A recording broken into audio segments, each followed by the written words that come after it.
70% का जब रिजल्ट आया तो पता चला इस बच्चे को 79% मार्क मिले हैं। टारगेट कितना था? 70, मिले कितने? 79। अच्छी बात है कि बुरी बात है? जोर से बताओ। अच्छी बात है। अच्छी बात वाले कितने? ओके। बुरी बात वाले कितने? अरे वाह, बुरी बात बोलने वाले भी 2 दिन है। 1 2 3 4 5 6 लोगों ने कहा बुरी बात है। अब किसका जवाब सही? अच्छी वालों का कि बुरी वालों का? बुरी बात है। अब उन्होंने अंदाज से बताया होगा तो बता नहीं, लेकिन कंसेप्ट क्लियर हो सकती है। 70 का टारगेट रखा, 79 मिले, ये बुरी बात है। क्यों? उस बच्चे में 79% की कैपेसिटी थी इसलिए मिले। कैपेसिटी 79 की होने के बाद भी उसने टारगेट कम रखा, 70 का ही रखा। अपने आप को अंडर एस्टिमेट किया। अंडर एस्टिमेट करना अच्छी बात है क्या? नहीं। कहने का मतलब ये है कि जब आप टारगेट रखोगे तो अपने आप को अंडर एस्टिमेट मत करो और अपने आप को ओवर एस्टिमेट भी मत करो। अगर 70 का टारगेट रखा है तो 2 या 3% से फ्लक्चुएशन हो सकता है। 70 का रखा था, 68 मिल गए, फिर भी मैं कहूंगा टारगेट अचीव हो गया। 70 का टारगेट रखा था, 72 मिल गए, मैं कहूंगा हाँ टारगेट अचीव कर लिया। 1 या 2% फ्लक्चुएशन हो सकता है, उससे ज्यादा नहीं होना चाहिए। मतलब अपने आप को प्रॉपरली जज करना चाहिए और ये टारगेट रखना चाहिए। टारगेट कैसा रखते बताएंगे?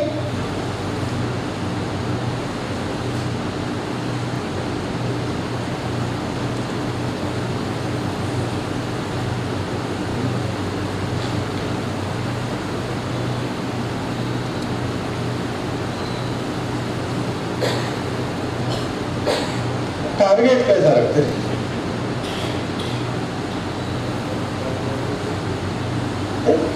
ये दिखता है क्या? लाइट बंद करूं या चलेगा? Is it visible? लाइट बंद करना है? दिख रहा है ना, अभी ठीक है? सर नहीं दिखेगा।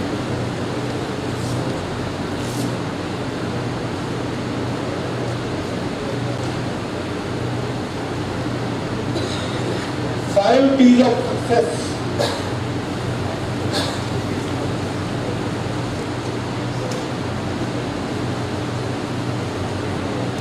पहला टी, टारगेट रखो। टारगेट किसके आधार पर रखोगे? 70% रखा, मैंने अभी बताया था। कैसे रखा? मेरी आज की कैपेसिटी कितनी है, इस आधार पर मुझे प्रोजेक्शन करना पड़ेगा। मेरे हाथ में समय कितना है, इसके आधार पर प्रोजेक्शन करना पड़ेगा। अभी मेरे हाथ में सिर्फ 1 मंथ है। मेरा लास्ट ईयर परसेंटेज जो भी होगा, that is my 2 days capacity. Last year last exam में मैंने 65% लाए थे। 1 महीने का मेरा पीरियड है। फॉर एग्जाम्पल अराउंड 30-40% मेरी पढ़ाई कंप्लीट हो चुकी है। आने वाले 1 महीने में रिमेनिंग स्टडी और रिविजन मुझे करनी है। 65 लास्ट ईयर मैंने लाए थे। Now I have to decide. ये हो सकता है कि मुझे 65 मेंटेन करने हैं, ये हो सकता है मुझे 65 के 3% बढ़ाने, 67 करने, ये हो सकता है 70 करने हैं। You have to decide on the basis of number 1, time in your hand. आपके हाथ में समय कितना है और आपकी टुडेज कैपेसिटी। पहला जो टी है इट इज टारगेट, दूसरा जो टी है वो है टाइम, तीसरा टी योर टुडेज कैपेसिटी। ये नहीं लिखा तो भी चलेगा, जो मैं स्क्रीन पे बता रहा हूँ उसके आपको प्रिंटेड नोट्स मिलने वाली है, इसलिए ये नहीं लिखा तो भी चलेगा क्योंकि वो प्रिंटेड है। जो इस पे नहीं आएगा और मैं बोल रहा हूँ वो पॉइंट आप लिख लो जो प्रेजेंटेशन में नहीं है, ऐसे पॉइंट आप लिख लो। इसमें जो है वो तो रेडीमेड आपको मिलने वाला है, सिर्फ समझ लो इसको। 2 days कैपेसिटी, ये 3 चीजें हैं। अब आपने अपनी 2 days कैपेसिटी समझ ली, आपके हाथ में टाइम कितना है ये समझ लिया, इसके आधार पर आपने टारगेट डिसाइड किया। अब ये टारगेट अचीव करने के लिए और एक चीज की जरूरत होती है, वो है टेक्निक। क्योंकि हमको स्मार्ट वर्क करना है, हार्ड वर्क नहीं करना है। सक्सेसफुल कौन रहेगा? जो स्मार्ट वर्क करेगा। इसके लिए हमको सीखना है टेक्निक। कई बार जब आप ग्रेजुएशन लेवल तक पहुंचते हो तो ये टेक्निक एडॉप्ट करना सीख जाते हो। सिलेबस का स्टडी करना, पिछले 5-6 साल के क्वेश्चन पेपर्स देखना, कौन से क्वेश्चन रिपीट हो रहे हैं, उसका क्या पैटर्न है वो देखना, उससे प्रोजेक्शन करना कि ये एग्जाम में क्या आ सकता है। जब मैं सीनियर कॉलेज में था तो मैंने ये काम बहुत किए। पढ़ाई स्टार्ट करने से पहले कौन से चैप्टर को ज्यादा वेटेज रहेगा ये मैं क्वेश्चन पेपर के जरिए देखता था। कौन से चैप्टर पे ज्यादा क्वेश्चन पूछे गए, कहाँ पे रिपीटेशन हो रहा है, क्या इंपॉर्टेंट है, और वो स्टडी करने के बाद एक कॉमन मिनिमम प्रोग्राम डिसाइड करता था कि इतना करना है, ये करना है। सीनियर से टेक्निक सीख सकते हो, आपके प्रोफेसर साहब को टेक्निक सिखाते, आपके क्लास वाले लोग आपको टेक्निक सिखाते। Learn the technique. कुछ टेक्निक मैं बताने वाला हूं। और दूसरी चौथी एक चीज आपको जो चाहिए दैट इज ट्रेनिंग। अगर आपको प्रॉपर ट्रेनिंग मिल जाए तो आप अपना टारगेट अचीव कर सकते हो। These are 5 T's of success: target, time, 2 days capacity, technique और training. Okay, do you get it? अब how to, now let us think about the technique. अब मैं जो टेक्निक की बात कर रहा हूं ये टेक्निक हमारे माइंड से रिलेटेड है। जो टेक्निक आपके सिलेबस से रिलेटेड है, स्टडीज से रिलेटेड है, वो चीजें आपको आपके प्रोफेसर्स पढ़ाएंगे, कॉलेजेस में पढ़ाए जाएंगे।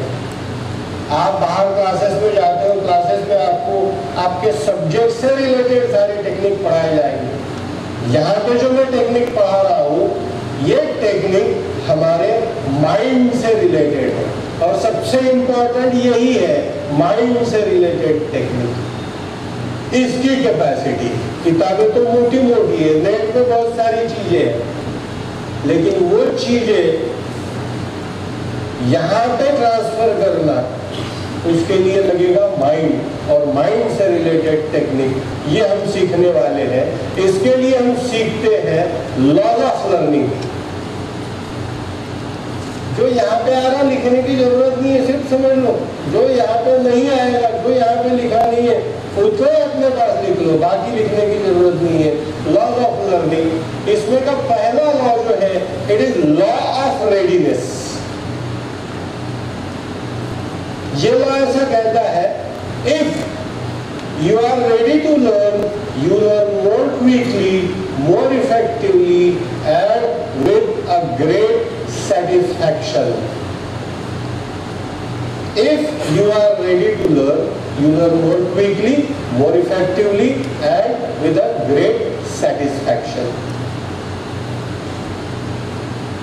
नया स्मार्टफोन खरीदा पापा ने। अभी तो पापा ही खरीदेंगे, हम तो नहीं खरीदेंगे। पापा ने नया स्मार्टफोन उनके लिए खरीदा। आप क्या करते हो? मुझे दिखाओ। आपने वो स्मार्टफोन अपने पास लिया, आधे घंटे में उसके सारे फंक्शन सीख लिए। वही फंक्शन पापा को सीखने के लिए 2 महीने लगने वाले। आपने कितने देर में सीखे?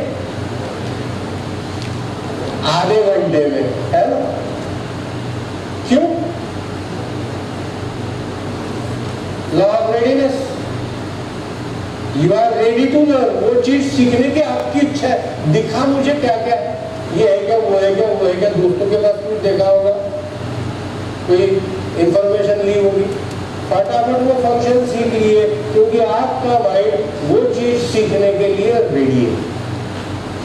और वही अगर आपके सिलेबस की बात करो तो, पढ़ाई की बात करो तो,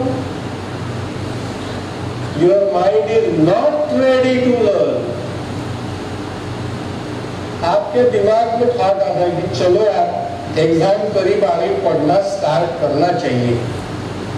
जैसे पहला थॉट दिमाग में आया पढ़ाई स्टार्ट करनी चाहिए, गिरेगा तेरे को कोई भरोसा नहीं, इसका टांग बीच में यहाँ पे बैठता हूं। जैसे आपके दिमाग में थॉट आया कि पढ़ना चाहिए, तुरंत दूसरा थॉट दिमाग में आता, मंडे से पढ़ेंगे।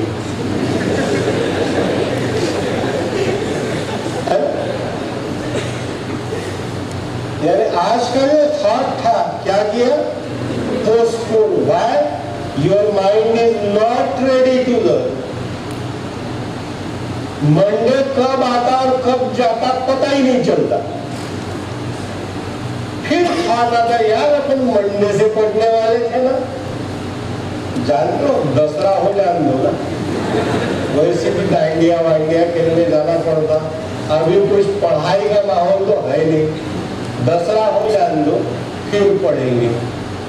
दसरा भी निकल जाता, फिर वो दिन भूल जाते, ऐसे ही चालू रहता है, पोस्टपोन करते जाते हो। और किसी दिन फिर इच्छा होती कि नहीं चलो आज बैठते, डिसाइड कर लिया चलो आज बैठते, चलो आज बैठते, ये डिसाइड करने के बाद फिर नया थॉट दिमाग में आया, कौन सा सब्जेक्ट पढ़ूं।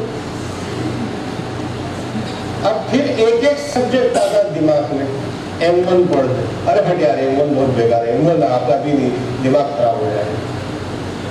ED पढ़ दे, अरे हट वो ED इतना टेक्निकल है, पूरा दिमाग वो जमते नहीं, फालतू काय को दिमाग खराब करने का। ऐसा एक एक सब्जेक्ट दिमाग में लाते हो, एक एक रिजेक्ट करते जाते हो, सब्जेक्ट खत्म हो जाते, लेकिन डिसाइड ही नहीं होता क्या पढ़ना है।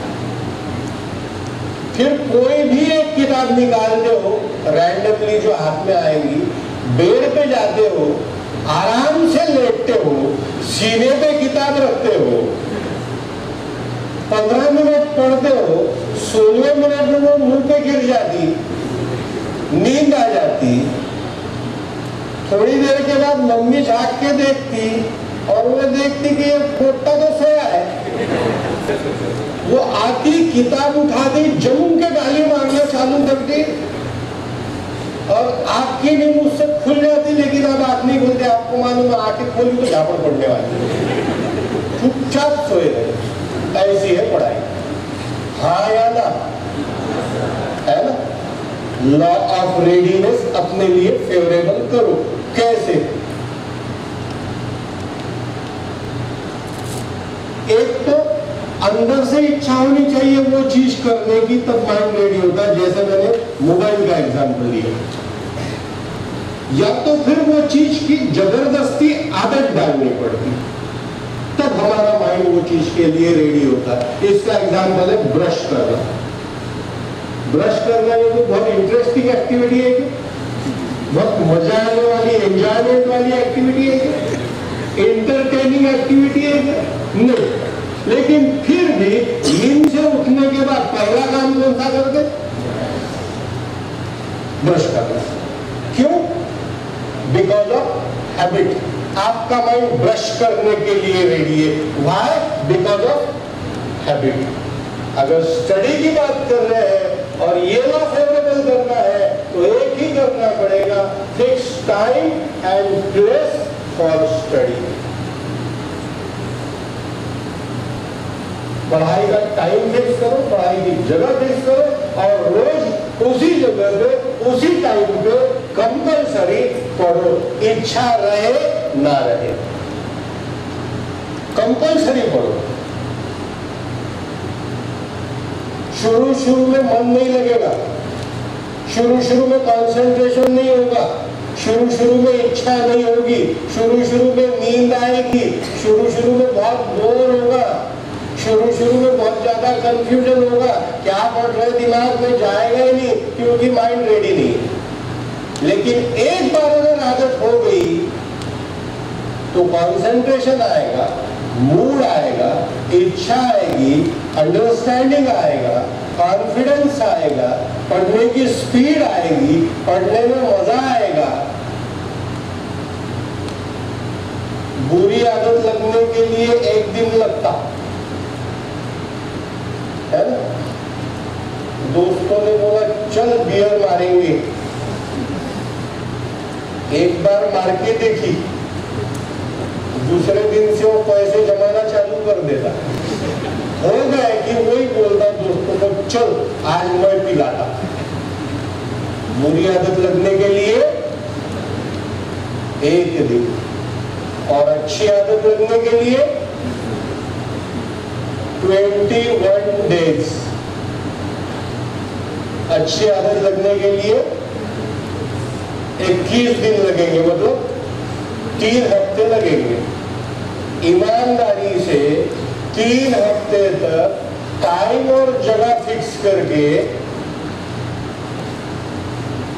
रोज पढ़ाई की तो क्या होगा, आदत हो जाएगी और पहला लॉ हमारे लिए फेवरेबल हो जाएगा। टाइम कौन सा होना चाहिए आप डिसाइड करो, लेकिन कंडीशन इतनी है कि वो टाइम चेंज नहीं करना है बार बार। ब्रश करने का टाइम चेंज किया क्या?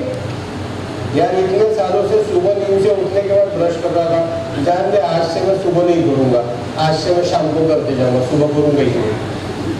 Can you think of that? No. Because of habit, आप रेस्टलेस रहो। टाइम फिक्स रखना है। अगर रात में पढ़ाई करना अच्छा लगता है तो रात में करो, सुबह पढ़ाई करना अच्छा लगता है तो सुबह करो।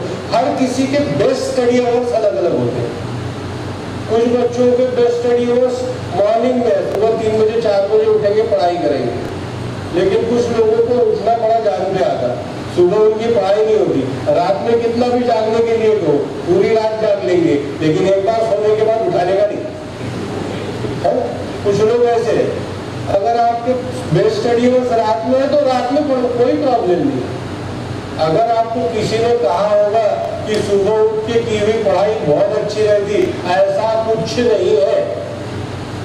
रात में पढ़ाई की तो भी अच्छी रहती। It depends on the habit, it depends on your mental setup। तो ये हुआ टाइम के बारे में। प्लेस के बारे में, compulsory on table and chair, not on bed, not on sofa. क्योंकि बेड पे बैठोगे तो नींद आएगी, सोफे पे बैठोगे तो नींद आएगी। अब कुछ जो हॉस्टलर्स है या रूम लेके रहने वाले हैं, उनके पास शायद टेबल की अरेंजमेंट नहीं है, बेड पे बैठना पड़ता। ओके, बेड पे अगर बैठना है तो दीवार से दूर बैठो, तकिया अपने पैरों पे लो, थाई पे रखो, उसके ऊपर किताब रखो, फिर पढ़ो। सिटिंग पोजीशन, अगर आपने दीवार को रेस्ट कर लिया तो धीरे धीरे धीरे धीरे फिसलते जाते, 10 मिनट में फ्लैट हो जाते। वो फेसबुक पे पोस्टर बहुत दिनों तक चला था, देखा कि there are 5 stages of study. पहले सीधा बैठा है, फिर थोड़ा सा आड़ा हो गया, फिर पैर ऊपर कर दिए, फिर लेट गया। एक पिछले साल की बात है, पोस्टर बड़ा चला था, मैंने बहुत सारे स्टूडेंट को भेजा। Compulsory on table and chair, if not possible if you are sitting on bed, okay, लेकिन दीवार को रेस्ट नहीं करना है। देन हैबिट जो है वो 365 दिन मेंटेन करनी है। एग्जाम हो जाएगी फिर भी हैबिट मेंटेन करनी है, टाइम और प्लेस की। कैसे करोगे? रीड समथिंग, 10-15 मिनट के लिए कुछ भी पढ़ो, ताकि ब्रेन को ये मैसेज चले जाएगा ये मेरा स्टडी टाइम है इसलिए मैं पढ़ रहा हूँ। मुझे न्यूज़पेपर पढ़ने की बड़ी स्ट्रांग हैबिट, बहुत ही स्ट्रांग हैबिट है। यानी सुबह उठने के बाद, चाय पीने के बाद 15 मिनट मुझे न्यूज़पेपर चाहिए है ना, चाहिए। पिछले 20 साल से आ रहे हैं। अब कभी कभी न्यूज़पेपर को छुट्टी होती, पेपर ही नहीं आता, मैं रेस्टलेस हो जाता हूँ। फिर मैं क्या करता हूँ, पुराने पेपर निकालता हूँ, वो 15 मिनट पढ़ता हूँ, रिपीट पढ़ रहा हूँ, क्योंकि ब्रेन को हैबिट हो गई सुबह चाय होने के बाद 15 मिनट कुछ पढ़ने की। पेपर नहीं है तो ब्रेक नहीं दिया मैंने, कुछ भी पढ़ा, पुराना न्यूज़पेपर पढ़ा, कोई मैगजीन पढ़ा, मेरे पास नॉवेल है उसमें के 2-4 पेजेस पढ़ लिए, लेकिन मैं पढ़ता हूँ, नहीं पढ़ा तो रेस्टलेस हो जाता हूँ बिकॉज ऑफ हैबिट।